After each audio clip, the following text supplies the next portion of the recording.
Argentina president ঘোষণা দিছে,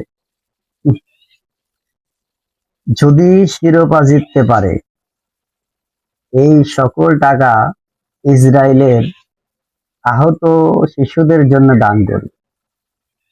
আর আমারে মুসলমান বাংলাদেশি মানুষরা এই আর্জেন্টিনার জন্য সেজদায় লুটিয়ে পড়ে, কান্নাকাটি করে।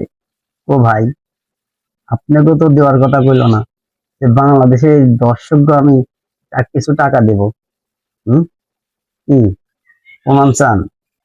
এই যে দেখেন, প্রেসিডেন্ট নিজে বলছে এরা হলো ইসরায়েলের বন্ধু, এক নম্বর বন্ধু। যে ইসরায়েল আমাদের ফিলিস্তিনের মানুষের কিভাবে নির্যাতন করে, কিভাবে মারে, পাগল হয়ে গেছে সব দেশের মানুষ।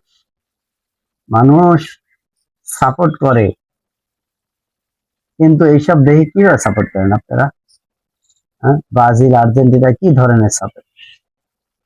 যে দেশের প্রেসিডেন্ট এই জিতার পরে টাকা নিয়ে যায় হচ্ছে ইসরায়েলের শিশুদের দান করবে, আপনাদের ঘরে তো এক ফোঁটা চাউলও দিল না, আর আপনারা সেজদায় লুটিয়ে পড়েন, তারপরে হচ্ছে কান্নাকাটি করেন, মোনাজাত করেন, লজ্জা লাগে না?